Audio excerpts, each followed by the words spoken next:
Hello. Okay, so I will start my Hust much as I began it last year. Hello, I'm Thomas. I'm now a third year math student on a 4-year course, and I'm the current SJCR Treasurer. So firstly, I want to say that it has been a privilege to be SJCR Treasurer this year. I'd like to take the opportunity to thank those I've worked with for the work they've done and for their all-round awesomeness.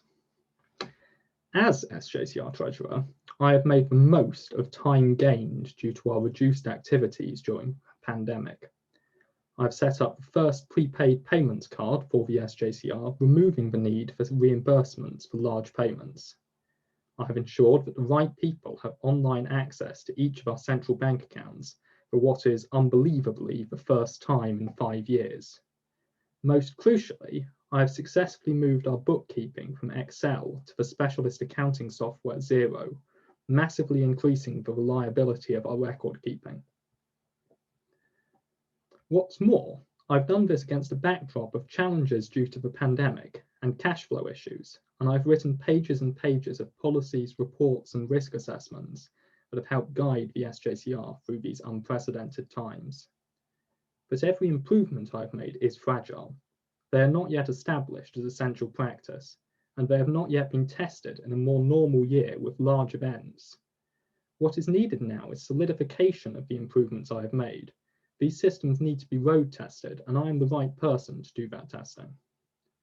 Unlike last year, as SJCR Treasurer this year, I do not intend to make radical changes. Doubtless, there'll be things I will want to change, and there are strategic priorities for the trustee board that I will want to influence. But I will not be endeavouring to make further long-term improvements to our operations. That is not what we need right now. We need stability, and we need to recover. It is my considered opinion that there has never been a bigger challenge for the SJCR than the one ahead of us now. Student life has been significantly disrupted over the past year, and we now face a scenario where we have a massively limited pool of people who have experienced the SJCR at its best. The result is visible in front of you now. Worryingly few candidates are standing for exec positions, and there is generally lower engagement and a smaller pool of expertise available to overcome future hurdles throughout the charity. As a charity, we have to recover from these challenges. Now, most of these roles get easier as time goes by. My one definitely does, and it follows that I have a major advantage having already done it for a year. Given the recent resignation of one of our external trustees, we now have that the majority of the SJCR trustees will be changing in the next 5 months, so this advantage is particularly relevant to the SJCR. Now, I'm not under any illusions, and there's no denying that I will be busy next year. There are things I would like to do, but I will not be able to. I anticipate having to set up an automatic email reply to remind people that I'm a 4th year math student. But I am running for treasurer next year because I do not believe that with the type of person I am, and with the year we have all had, I would be able to stand by whilst others face these challenges without me. I care too much about the SJCR and about student life in Johns. So I will be involved, and I might as well end up doing the role I have shaped into what it is now. It is a role I love, a role I am confident I am good at, and it is a role I would like to do again. Thank you. Thank you, Thomas. Any questions of clarification about Thomas's Hust or his not a manifesto?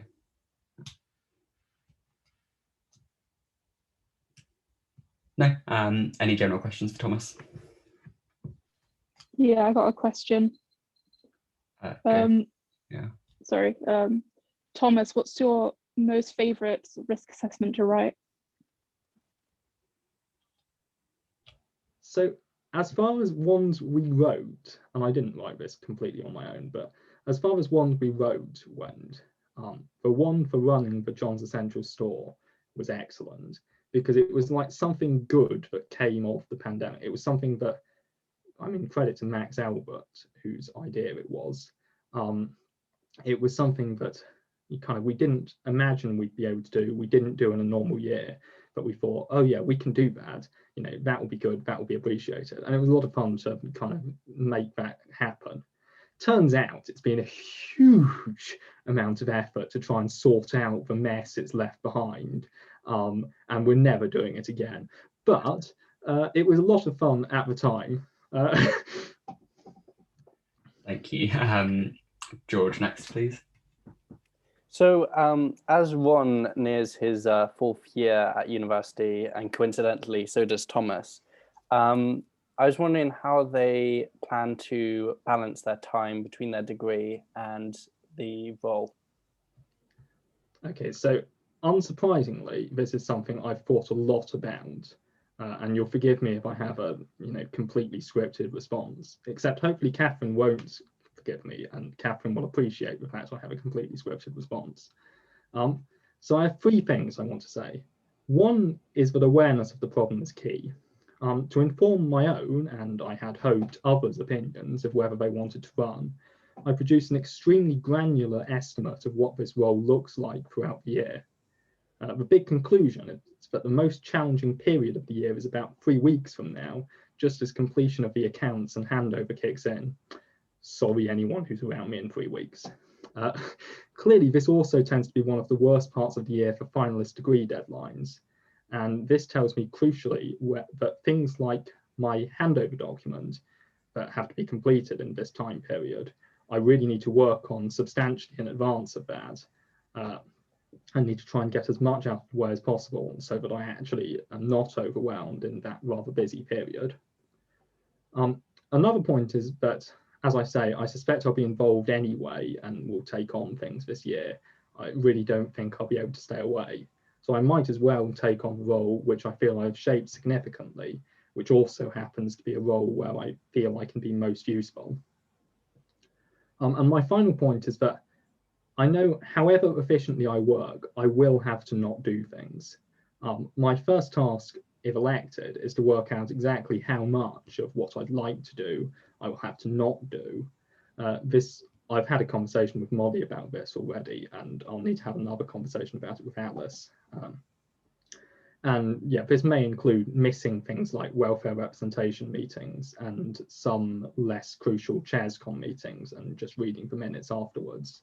And I may have to delegate tasks I'd this year not have to FICOM or even to the Services and Estates Manager and other exec if such roles are filled. Awareness is key, basically. Thank you. Molly, your question, please. So, given that George has asked the welfare question, what would you do differently to what has been done over the last year? So, I mean, the thing I think I really failed on this year is cash tracking.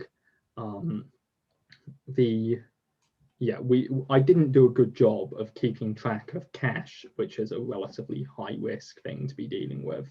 And I've now, had to, in essence, issue an apology to the trustee board saying we've not done this very well. So I think a real caution of cash and of handling cash and an overview of our cash handling procedures is absolutely an overhaul, sorry, of our cash handling procedures is one of the things I'd really like to work on.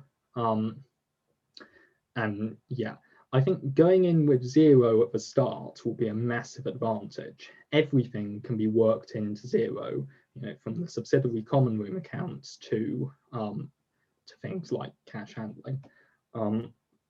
And I think it's really important that I endeavour to do that and work everything into it rather than taking shortcuts. And that's one of the reasons I want to do this role again, is to ensure that I, as someone who set up the system, can kind of demonstrate how it's supposed to work, rather than having to retrospectively try and fit other things to the system. Thank you. Annabelle, please. Okay. I wanted to ask, if you were a chair, what kind of chair would you be? We had this question for the chair earlier. I don't think there's an equivalent word for treasurer though, so I see your point. I mean, I think Josh's point about one with wheels is an excellent one. You know, you definitely want to be able to move. Yeah, I wonder, there's a drone. Someone made a kind of oversized drone, which is basically an office chair with lots and lots of arrays of propeller blades around it. I wonder if that still counts as a chair, you know, a flying chair. Probably, if you could sit on it, yeah. Thank you. Michael, please. Yeah. As I'm sure you'll be aware, there are loads of different elements to being treasurer. And if you're a really busy treasurer, then you might have to prioritize some of them above others. So there are sort of reimbursements, or there's invoices, or there's budgeting, other things. Which would be the first ones that we put on hold, and which would be the ones that would always be a priority? So there's some 3-hour committee meetings that I've sat through this year, which I think I probably don't need to sit through. And actually, I don't add a lot to the discussion. I really appreciate the role of Welfare Representation Committee. I think it's, you know, a fantastic thing, but Welfare Representation Committee meetings are long, and I don't think I add an awful lot to the discussion. Maybe a little bit, but not an awful lot. So I think things like that can go as a sort of first thing to do. So if I only have to state one, there you go. I'll go for Welfare Representation Committee meetings. And what would you prioritise? Prioritise. I think getting everything in 0 is the absolute priority. Like, absolutely getting a complete picture of what's going on in real time in 0 is my #1 priority. That takes precedence even over reimbursements, because it's a lot easier to fix not having reimbursed someone than having forgotten what you were supposed to have put in 0 3 months ago or something. And you know, and that can cause losing out on missing lots of reimbursements really easily or something. So I think that, yeah, complete picture, up-to-date picture in 0 is the thing I really want to prioritize. Thanks. And George, please. I'm sorry, I had to. I was heavily inspired by Annabelle, but Thomas, what do you most treasure? The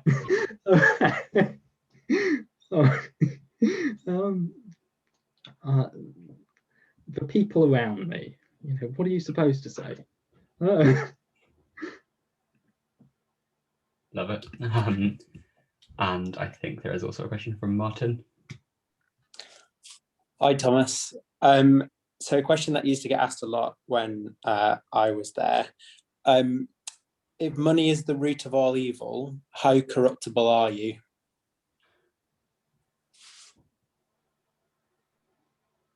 So it's a conditional statement, right? If money is the root of all evil. I'm not necessarily sure money is the root of all evil, but yeah, the statement's conditional. And then you want me to quantify how corruptible I am. I mean, there isn't a nice way of quantifying how corruptible you are. If you bribe me a huge amount of money that I could do some more useful thing with, then I'll probably do the more useful thing if, you know, there's no other consequences, but there always would be other consequences. So, you know, it's not a nicely phrased question, really, is it? It's a sort of question that, yeah, philosophy question that really needs some long argument about how to define the words in it. Very meaningful. I think there's a question from Lewis. So as you rightly said, this role of treasurer is also internal trustee of the charity. As the trustee body is going to be undergoing significant change the next year, if re-elected or if elected as Ron, how would you see this role as one of continuation? And how would you best support the charity through being a trustee? So I think there's things I've done this year that are, like I say, you know, I use the term solidify. So stuff I've started this year, I don't think will necessarily be continued because it's not established as best practice. And one of the ways things I've done particularly are going to be established as best practice is hopefully through the review of the financial procedures document. Now, I always imagine seeing that through anyway. I was imagining seeing that through as a member of FICOM rather as the next treasurer, but you know, that's something I think, yeah, that's a sort of solidification of stuff I've done that I think is really key.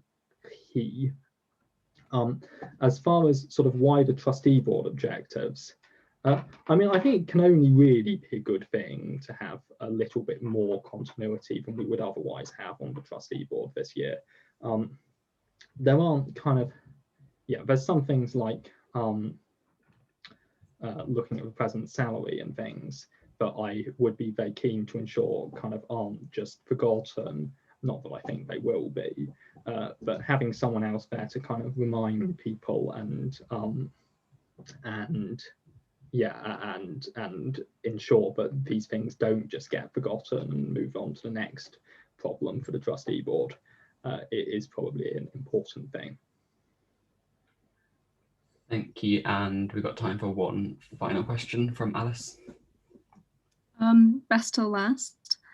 Do you have a favourite type of currency? So I remember this being asked when I ran for FICOM years ago, and I said whatever the Polish one was, because at the time Boesch was treasurer, and I thought that was kind of nice. But now Boesch isn't treasurer, and I don't have a good answer. I don't really know why you would have a good answer. It's such a like fudge question or something. I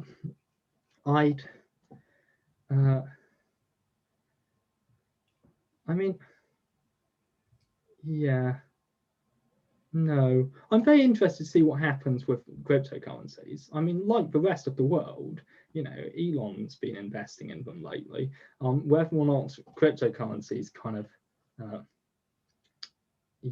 get established as the next big thing and really are used for everyday transactions will be an interesting thing to see. But yeah, I don't have any great opinions on it. I'm not an economist. Thank you, Thomas and Alice. I'm trying to remember what I answered when I was asked that question when I was running for FICOM, and I can't remember. It was something very niche. Okay, I think we'll draw that on to an end there. Thank you very much, Thomas, for running, and everyone for asking questions.